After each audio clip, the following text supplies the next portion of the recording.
Good morning, Bucknutters. Welcome to the Bucknuts Morning 5 here on Friday, September 22nd, 2017. I am Dave Biddle, and I'm very happy to be joined by Jonah Booker. J-Book, simple question for you, maybe a tough answer, though, and a two-part question. Will Ohio State win the Big Ten title this year, and will they make the playoff this year? You're asking me that today, and I would say no, because there's too many issues with this football team right now. They absolutely have the talent to win the Big Ten and make the playoffs, but I see the issues right now and the teams that are coming down the pipeline with Penn State and Michigan State looking like their defense is back in Michigan. I just think that this team has a schematic issues that need to be resolved, especially the passing game as well as the passing defense. So as of today, I do not see this team winning the Big Ten and making the playoffs. And the main reason is right now, Ohio State, their passing game consists of 60% of throws 10 yards or less behind the line of scrimmage. That'll work against Army and UNLV and Rutgers, but when the big boys come to town and the talent is equal, Penn State is going to smother that line of scrimmage. They're going to try to bottle up J.K. Dobbins, and they're going to put those guys outside 10 yards deep as far as the cornerbacks and the safeties, and they're going to force Ohio State to try to throw the ball down the field, which they haven't been able to do. So until they can get those issues fixed, I don't think this team is a Big Ten will not even get out of the Big Ten East as far as the champion, making it to the Big Ten championship, nor the playoffs. Right now, there's way too many issues that have to be resolved before this football team can even think about making the playoffs. Who do you think will win the Big Ten title, and do you think that team will make the playoffs? Right now, I have Penn State winning it. I think that offense is just explosive. They're pretty much picking up where they left off last year. Penn State defense is looking like it's a monster right now. Granted, they haven't played top-notch guys. They're going to get a nice test this weekend in Iowa City. But the way Trace McSorley and Saquon Barkley, that 1-2 punch is just flat-out nasty. And I love the way Penn State offensive scheme is. It's wide open right now. And I don't think Michigan's offense is dynamic enough to keep up with them, especially if Trace McSorley continues to play the way he's playing. The guy's completing over 50% of his throws 20 yards down the field, which is tremendous. And I can see them actually being in the college football playoffs. Let's move to recruiting. I apologize for my voice on the show this morning. My daughters have been sick, and now I have contracted the same cold that has been going around here. So playing a little hurt today. But let's move on to recruiting. Jackson Carmen, seems like J-Book that fences have been mended to a certain degree here. I still think Jackson Carmen is Buckeye all the way. I'll be shocked if he goes anywhere else. So what's your take on that? I think he will be a Buckeye. When you look back on the entire situation, I think it was completely overblown by the media. I know a lot of fans, they rubbed them the wrong way. I can understand why, but my personal opinion is he's a 17-year-old kid. He has access to social media. He has thousands of followers. Yes, the guy may feel pretty good about himself and have a high opinion of himself, but these are kids. You teach them, you give them, you use this as a learning moment and teach him this is the way you're supposed to act in situations like this. So with Urban Meyer, and Carmen mending the fences, it doesn't surprise me. It's not every day in life that you're going to be able to recruit 5-star talent in your backyard at Ohio State, especially with the population shift. A lot of people believe that Carmen is one of the best offensive tackles to come out in years. So for me to be upset about a 17-year-old kid to kill him over, I'm just happy the fences are being mended with each other. Exactly. I mean, I'm a grown man. You're a grown man. I mean, I'm sure we say things on Twitter we regret. And really, I'm not even sure what he said was really off base, and he's a kid. I mean, to say we should give him a pass, I think is even understating it. I mean, my gosh, we're going to criticize a kid because he maybe made a misstep on Twitter. Like, none of us have done that, and I don't even know if he made a misstep. But I mean, to get to the nuts and bolts of it, though, let's just put the drama aside. Do you agree with me that? Are you going to be shocked if he goes elsewhere? I mean, not just surprised. Are you going to be shocked if he's not a Buckeye?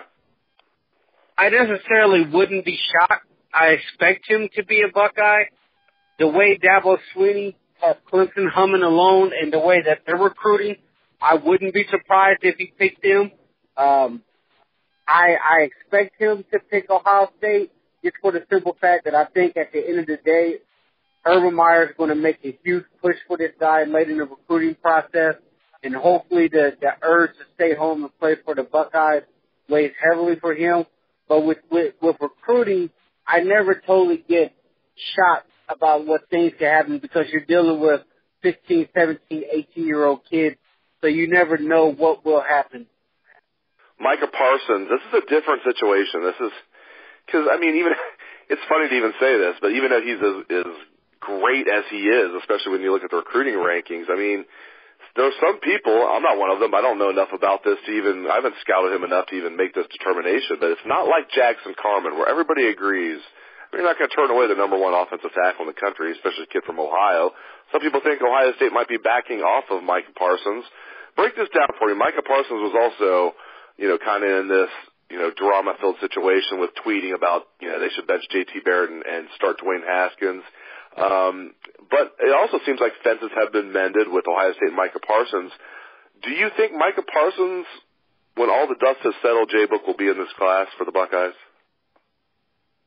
I don't, but one thing I definitely want to say about the whole Micah Parsons situation is if you can forgive Jackson Carmen for his little Twitter mishap, you should be forgiving Micah Parsons as well because the day after Parsons put out his tweet, he owned up to it and came back out and said, I apologize. I let the emotions of the game get the best of me. So I give him credit for the day after realizing that, hey, I probably shouldn't have said that and owning it. Whereas, Jackson Carmen, the thing dragged out for several more days where him and Kurt Herbstreit was getting back and forth with it. So if you want to forgive Carmen, you absolutely need to forgive Micah Parsons and don't just give Carmen a pass because he's an in-state kid. Now, as far as Micah Parsons, I just think that Ohio State may run out of room when it comes to his position.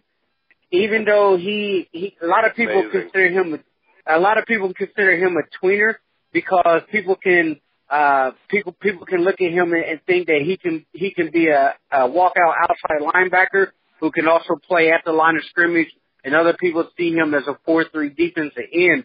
But I think Ohio State may actually run out of room with him because I don't think they necessarily anticipated taking Antoine Jackson at the defensive tackle spot. And they also have other defensive tackles out west that they're very high on that I can't see them turning away. So I think it just may be a situation where it's a numbers crunch, and you probably could see Micah Parsons ending up back at Penn State, especially if Tyreek Smith decides to stay in state.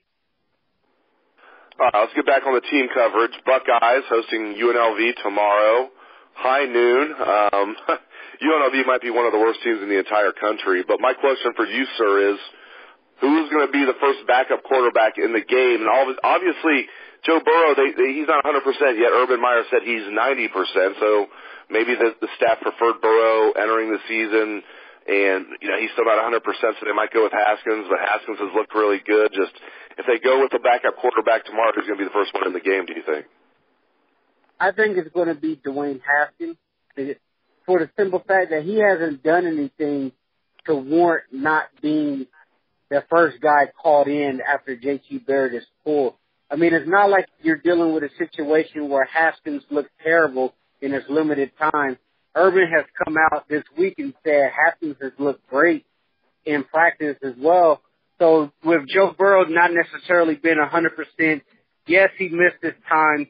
A lot of people say you don't lose your position to injuries, which I call bull on. It all depends on the situation. It's going to be a case-by-case scenario.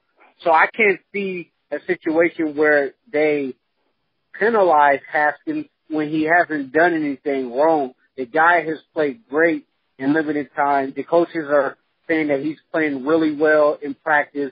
They even came out the week before and said Haskins is close to being officially game ready. So I don't see a situation why he shouldn't be, just for this week at least, the first quarterback off the bench. Now, if Burrow is back 100% and they're splitting things and he regains that position on the depth chart, then I can see a situation the following week against Rutgers where Burrow gets the first nod, just so that they can try to even out the snap counts to really get a fair judgment on how both guys perform.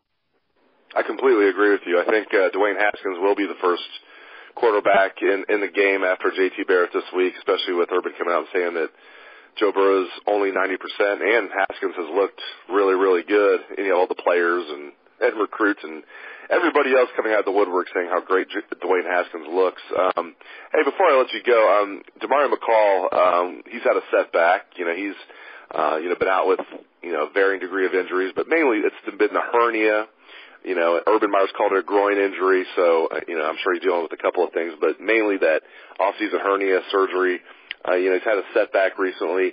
I had a former player tell me that, he's here now that, as long as Antonio Williams can be, that solid number 3 back, and he is that right now, and the other guys stay healthy, that they might try and redshirt Demario McCall. And, I think that makes a lot of sense. Just comment on, McCall having that setback, and if you think maybe redshirting him this year might be a good idea. Yeah, I completely agree with you. I said it earlier this week that it makes no sense to play this guy right now. He's not healthy. Even if he is healthy, what are you going to do? Burn the year of eligibility for 2 to 3 touches a game, maybe, if that, or just running down on the kickoff team? Because if you look at it this way, right now he's not going to get running back touches over J.K. Dobbins. And if Mike Weber is healthy, he's not going to get his touches. JT's going to get his fair share of run attempts, so that's going to limit that.